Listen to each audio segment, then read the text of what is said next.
Oke, langsung ke Pak Antoni. Pak, mungkin tidak sih Pak masih dipertahankan di harga yang saat ini? Beban rakyat ini nanti bagaimana? Apakah mungkin ada lonjakan inflasi?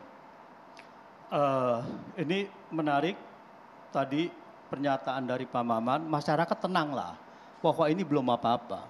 Sebetulnya masyarakat tenang, tidak berasumsi apapun akan naik, tetapi yang menyiratkan akan naik itu adalah menteri, Pak. Pertama adalah Menteri Bahlil, dia bilang siap-siap akan naik menjadi 10.000. Kepala BKPM ya? Itu kepala BKPM. Terus kedua adalah statement dari Luhut minggu ini, Menko dia Marves. bilang bahwa siap-siap bahwa BBM akan naik minggu depan. Lah inilah yang memberikan kekhawatiran masyarakat. Jadi ini yang memicu Pak, bukan masyarakat yang berasumsi untuk ke situ gitu. Terus itu satu. Terus kedua adalah bahwa APBN akan jebol. APBN kita itu per Juni itu surplus 100 triliun Pak. 100 triliun surplus. Jadi artinya adalah kita, Ibu Sri Mulyani mengatakan kita dapat durian runtuh. Di mana kita punya penerimaan pajak naik 50% Pak. Jadi bahwa kita punya kenaikan minyak pun kita naik Pak. Jadi Ibu Sri Mulyani pernah mengatakan setiap $1 naik APBN bertambah 17 triliun. Karena penerimaan kita adalah migas masuk ke APBN. Kalau itu tidak dikompensasikan kepada subsidi, artinya kita naik. Kita artinya menikmati yang lebih besar. Karena APBN mengatakan dia menerima minyak yang dari negara, dari bagi hasil, dari apa, itu menikmati. Itu. Jadi bahwa di sini, bahwa dibilang narasi juga APBN akan jebol, dan itu menurut saya harus dikomunikasikan hati-hati gitu. Oke. Jadi tidak mungkin rakyat akan merasa gitu. Terus yang ketiga adalah terakhir mengenai inflasi. Sekarang kecemasan dari masyarakat adalah inflasi pangan itu sudah 11%. Kalau ini diangkat lagi menjadi ini naik lagi, maka inflasi akan bisa berapa persen? Nah, di tengah ekonomi yang lagi menghadapi resesi dunia, lalu menghadapi inflasi begini, inilah kecemasan masyarakat. Tadi sudah dibilang bahwa telur itu sudah berapa? 31.000 dan yang tertinggi dalam, saya nggak tahu apakah dalam sejarah atau apa gitu. Nah, ini Dalam banyak sejarah, sekali dalam sejarah. Jadi sudah banyak sekali ini yang mencemaskan masyarakat. Nah, inilah yang harus ditutup. APBN kita masih surplus. Terima kasih. Oke, langsung ditanggapi Pak Maman. Ya, makasih Pak Antoni. Tapi kalau sekedar saya informasikan kayaknya itu yang menyatakan hati-hati beliau bukan saya tadi. Tapi nggak meluruskan aja. Tapi nggak apa-apa saya tanggapin ya. Begini Pak, kalau saya melihatnya ini bukan hanya masalah APBN Pak.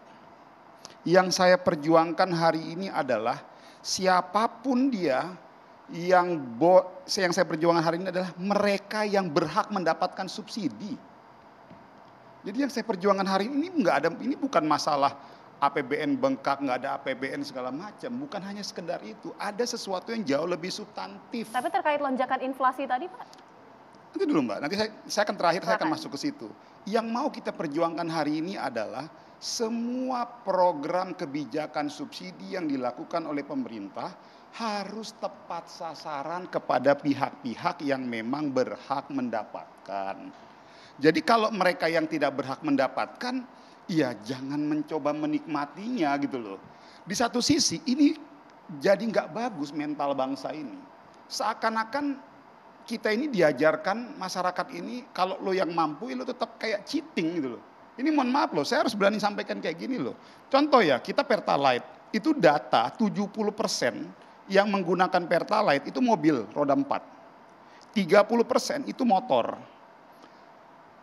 Pertanyaannya, apakah mereka yang punya mobil roda 4 itu masuk dalam kategori tidak mampu? 70% itu. Oke lah, mungkin margin errornya adalah 10-20% dari 70% itu. Artinya apa? Untuk Pertalite saja ada kurang lebih 70% yang menurut kita masyarakat mampu ikut menikmati. Yang kami perjuangkan hari ini adalah anggaran yang dialokasikan untuk subsidi energi itu mau kita dorong kepada masyarakat yang memang betul-betul membutuhkan. Satu. Nah, yang kedua Mbak, kalau tadi Mbak mengatakan inflasi.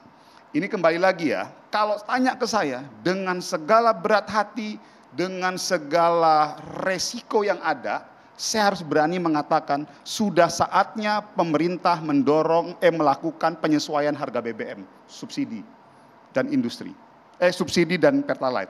Saya harus berani mengatakan ini. Untuk apa?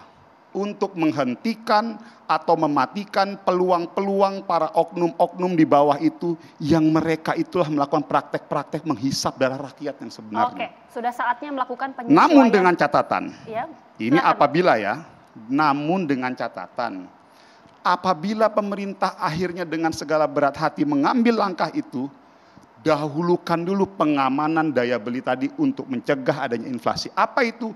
Dorong dulu BLT-nya. Jadi dorong dulu bantuan kepada masyarakat, baru ambil keputusan menyesuaikan harga. Itu saja mungkin, saya harus berani sampaikan itu. Dengan segala resiko Mbak, tapi kita harus berani mengatakan ini. Lawang nggak tepat sasaran kok. Sedikit aja. Ini mengenai tadi, bahwa saya rasa itu adalah sangat setuju bahwa itu mencegah untuk terjadi distorsi-distorsi yang ada oknum-oknum untuk menyelewengkan itu. Tetapi yang dikomunikasikan oleh para pejabat kita, APBN akan jebol. Nah itu Pak, terima kasih. Oke, Pak Edi, ini kan kita tahu Presiden Jokowi juga sempat menyebut bahwa kebijakan yang diambil ini tidak akan menyengsarakan rakyat. Jadi bagaimana ini Pak nanti ke depannya?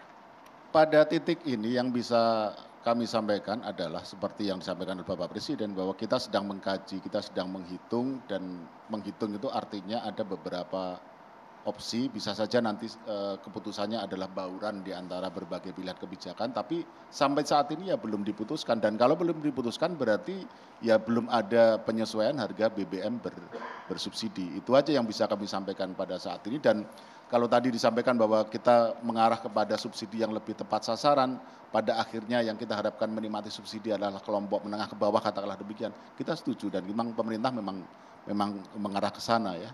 Oke. Nah, kalau mengenai hal-hal lain saya kira kita bisa diskusikan ya, tapi pada intinya pemerintah sedang mengkaji dan mempertimbangkan berbagai opsi, dampaknya dan sebagainya. Itu yang mungkin bisa kami sampaikan pada saat ini. Apakah akan kemungkinan diumumkan bulan ini atau minggu ini bahkan? Kita nggak bisa memastikan itu tentu saja ya. Jadi proses pengkajian, proses pengambilan keputusan ini kan sangat dinamis ya, bisa cepat bisa tidak. Tapi yang kami ingin tegaskan adalah selama belum ada pengumuman tentang kenaikan, ya berarti belum ada perubahan gitu aja. Baik.